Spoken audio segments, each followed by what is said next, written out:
नानक कहते हैं मनन से मन और बुद्धि में सुरति का उदय होता है, स्मरण का उदय होता है। जैसे जैसे तुम वार्तालाप में जाते हो वैसे वैसे स्मृति खो जाती। तुमने कभी सोचा हो न सोचा हो, अब सोचना, निरीक्षण करना, तुम्हारी जिंदगी के अधिकतम उपद्रव तुम्हारे बोलने से पैदा होते, 90%, उससे भी ज्यादा। तुम अगर न बोलो तो 90% उपद्रव तो तुम्हारे तत्क्षण गिर जाएं। तुम कुछ बोलते हो और उलझन में पड़ते हो। क्या हो जाता है बोलने से? क्योंकि बोलने की अवस्था में सबसे कम स्मृति रहती, सबसे कम सुरति, अवेयरनेस। क्योंकि बोलने में ध्यान दूसरे पे होता है, अपने पे ध्यान चूक जाता है। जब तुम बोलते हो तब तुम दूसरे की तरफ जा रहे हो, तुम्हारा तीर दूसरे की तरफ जा रहा है। तीर का पिछला हिस्सा अपनी तरफ होता है, तीर का फल दूसरे की तरफ होता है। चेतना एक तीर है, वो दूसरे को देखती, जिससे तुम बोल रहे हो उस पर ध्यान होता है, अपने पे ध्यान चूक जाता है।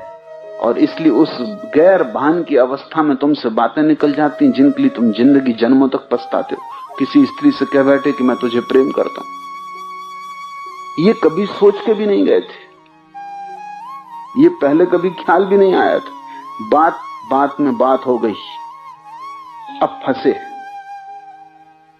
अब इससे लौटना मुश्किल हो गया। अब इस बात से और बातें निकलेंगी, जैसे पत्तों में पत्ते लगते जाते, सब बात में बात लगती जाती। अब चल पड़े तुम एक यात्रा पर।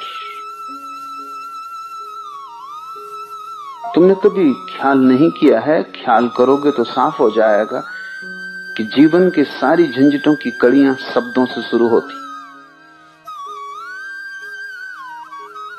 और फिर एक शब्द जब बोल दिया तो फिर अहंकार जकड़ लेता है कि अब उसकी पूर्ति करनी भी जरूरी है।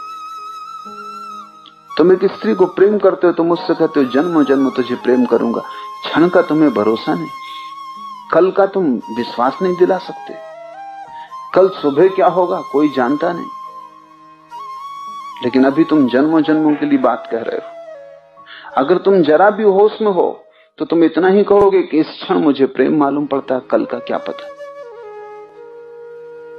लेकिन उससे अहंकार को रस ना आएगा, क्योंकि जब तुम्हें प्रेम पता चलता है तो तुम सोचते हो अब सदा प्रेम करूंगा। सदा का तुम्हें पता है क्या अर्थ होता है? हर स्थिति में तुम प्रेम कर सकोगे। मुल्ला नसरुद्दीन की पत्नी उससे पूछ रही थी कि अब तुम पहले जैसा मुझे प्रेम नहीं करते। मैं बूढ़ी हो गई हूं इसीलिए, शरीर मेरा जर्जर हो गया है इसलिए, झुर्रियां पड़ गई इसलिए। और याद है तुम्हें कि धर्मगुरु के सामने तुमने कहा था कि सुख दुख में साथ देंगे। मुल्ला नसरुद्दीन का था सुख दुख में साथ देंगे, बुढ़ापे का किसने कहा था? तो सुख दुख में तो साथ दे ही रहे, बुढ़ापे की बात ही नहीं उठी थी। तुम आज जब कह रहे हो तब तुम्हें पता है कि सदा का कितना अर्थ होता है, उसमें कितनी चीजें छिपी हैं। लेकिन आज तुम कह दोगे, कल फिर इस आश्वासन को पूरा करने में मुश्किल पड़ेगी। न पूरा कर पाओगे तो पछताओगे, पूरा करोगे तो दुखी होगे। क्योंकि जब प्रेम हाथ से छूट जाएगा, नहीं बचेगा, तब तुम क्या करोगे? कैसे उसे जबरदस्ती लाओगे? तब एक प्रवंचना का जाल शुरू होता है। अगर व्यक्ति अपने शब्द का होश रख सके, जो कि कठिन है, शब्द के तल पे कठिन है,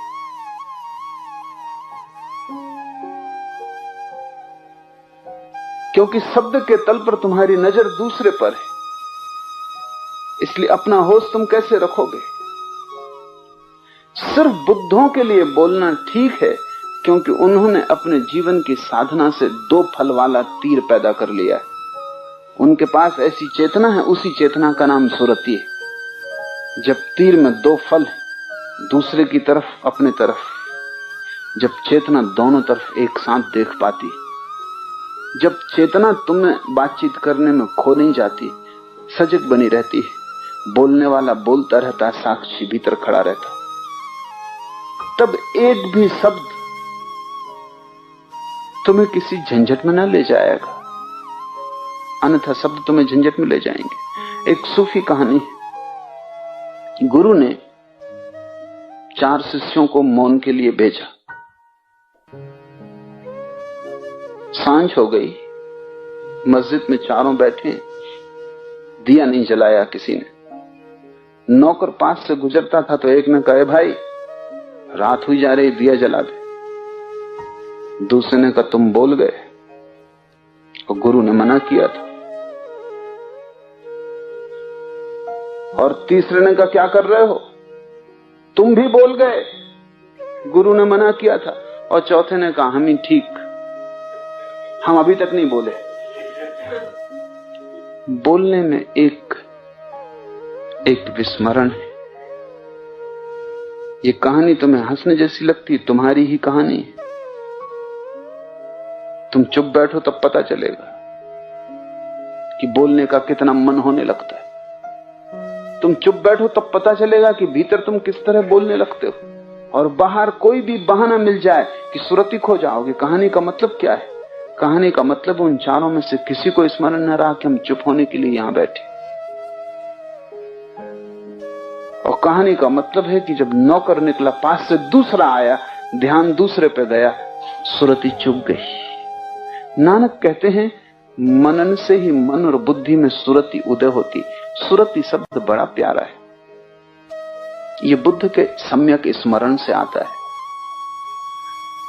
बुद्ध ने बड़ा जोर दिया है स्मृति पर, राइट माइंडफुलनेस पर, कि तुम जो भी करो स्मरण पूर्वक करना, बोलो तो स्मरण पूर्वक बोलना, चलो तो स्मरण पूर्वक चलना, आंख भी हिलाओ, पलक भी हिले, स्मरण पूर्वक।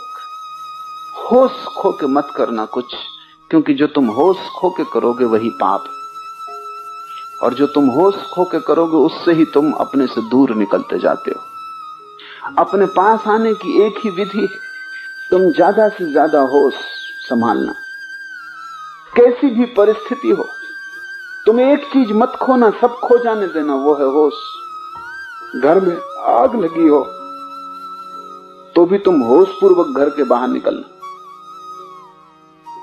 ईश्वरचंद विद्यासागर ने एक संस्मरण लिखा है कि उनको वायसराय ने सम्मान के लिए बुलाया था। गरीब आदमी थे, ऐसा पुराना बंगाली ढंग का कुर्ता कमीज धोती पहनते थे, फटे पुराने कपड़े थे। मित्रों ने कहा कि वायसराय की सभा में इन कपड़ों में जाना उचित नहीं, अच्छे कपड़े बना देते। बात उनको भी जची, 1-2 दफे इंकार भी किया, लेकिन फिर उनको भी लगा कि ठीक नहीं है, तो कपड़े बनवा लिए। कल सुबह वायसराय की सभा में जाने को है, उसके एक दिन पहले की घटना है। सांझ को लौटते थे बगीचे से टहलकर, सामने ही एक मुसलमान अपनी कपड़े पहने हुए, चूड़ीदार पजामा, शेरवानी, हाथ में छड़ी लिए, बड़े शौक से शाम की चहलकदमी करता हुआ जा रहा है घर वापस। एक आदमी भागा हुआ आया और उसने कहा, मीर साहब आपके घर में आग लग गई, जल्दी करिए। लेकिन वो वैसे ही चलता रहा, चाल में जरा भी फर्क ना आया, जरा भी, जैसे नौकर आया ही नहीं, जैसे नौकर ने कुछ कहा ही नहीं, जैसे कुछ भी नहीं हुआ। वो जैसा था ठीक वैसा ही रहा, सुर जरा भी ना बदला उसका। नौकर समझा कि शायद मालिक ने सुना नहीं, क्योंकि आग लगने का मामला है। उसने कहा कि आप समझे या नहीं, सुना आपने या नहीं, किस विचार में खोए? मकान में आग लग गई, नौकर कपरा है, पसीना पसीना है, बड़ा उत्तेजित है, और नौकर है, उसका कुछ भी नहीं चल रहा है। उस मुसलमान ने कहा, सुन लिया, लेकिन मकान में आग लग गई, इस वजह से क्या जिंदगी भर की चाल बदल दें? आते हैं। ईश्वरचंद पीछे ही थे, उन्होंने ये सुना तो बड़े हैरान हुए। उन्होंने भी सोचा कि जिंदगी भर के कपड़े बदलें वायसराय की, और ये एक आदमी।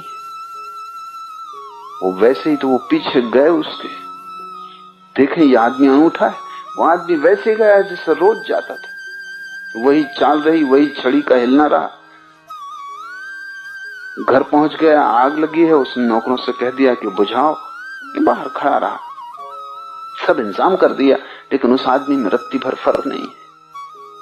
ईश्वर चंद ने लिखा है कि मेरा हृदय श्रद्धा से झुक गया, ऐसा आदमी तो मैंने देखा नहीं। ये किस चीज को संभाल रहा है? उसका नाम सुरुति, उसका नाम स्मृति। ये एक बात संभाले हुए है कि अपने होश को नहीं खोना, जो हो रहा हो रहा है, जो किया जा सकता है वो कर रहे हैं, जो करने योग्य है वो किया जाएगा, लेकिन स्मृति कभी भी खोने योग्य नहीं है। इस दुनिया में ऐसी कोई भी चीज नहीं है इतनी मूल्यवान जिसके लिए तुम सुरति को खो, लेकिन तुम छोटी छोटी चीजों में खो देते हो। 1 रुपए का नोट गिर गया और देखो तुम कैसे पगला जाते हो, एकदम ढूंढ रहे हैं पागल की तरह, जहां नहीं हो सकता वहां भी ढूंढ रहे हैं। किसी आदमी को देखो घर में उसकी कोई चीज खो गई, चीज बड़ी हो, वो छोटा सा डब्बा भी खोल के देख रहा है कि शायद तुम स्मृति को खोने को तैयार ही हो, खोने को तैयार हो, ये कहना भी शायद ठीक ही नहीं। तुम्हारे पास है ही नहीं, तुम खोओगे क्या? तुम मूर्छित। नानक कहते हैं मनन से मन और बुद्धि में सुरति का उदय होता है। जैसे जैसे ओंकार गहरा बैठता है, पहले तुम्हारा उच्चार बंद होता है, वैसे ही तीर भीतर की तरफ मुड़ता है, क्योंकि अब बाहर कोई नहीं रहा जिससे बोलना। बोलना यानी बाहर से संबंध बनाना, बोलना यानी सेतु, उससे हम दूसरे तक जाते हैं, वो संवाद है, वो दूसरे और हमारे बीच का नाता है, वो तोड़ लिया, नहीं बोलना, चुप हो गए। चुप का अर्थ है यात्रा उल्टी हो गई, तीर वापस लौटा, अंतर यात्रा शुरू हुई। उसी वक्त से स्मृति की पहली झलक आनी शुरू हो जाएगी। तुम पाओगे तुम हो, तुम पहली दफे जाग के पाओगे कि मैं हूं। अब तक सब दिखाई पड़ता था, तुम भर नहीं दिखाई पड़ते थे, तुम भर छाया में खड़े थे, दिया तले अंधेरा था। अब तुम जागोगे, फिर जैसे जैसे गहराई बैठेगी ओंकार की, मनन शब्द पर आएगा, वैसे वैसे सजगता बढ़ेगी। उसी अनुपात में तुम ऐसा समझो जैसे तराजू के 2 पलड़े, एक पलड़ा ऊपर उठता है तो दूसरा उसी अनुपात में नीचे आता है। जिस अनुपात में तुम भीतर जाते हो उसी अनुपात में सुरति बढ़ती है। और तीसरे तल पर जहां शब्द भी खो जाता है, सिर्फ ओंकार की ध्वनि रह जाती, नाद रह जाता है, एक ओंकार सतनाम, वहां अचानक परिपूर्ण सुरति हो जाती। तुम जाग के खड़े होते हो जैसे हजारों साल की नींद टूट गई, अंधेरा गया, प्रकाश आया। जन्मों जन्मों से तुम जैसे सोए थे और एक सपना देख रहे थे, सपना विच्छिन्न हो गया।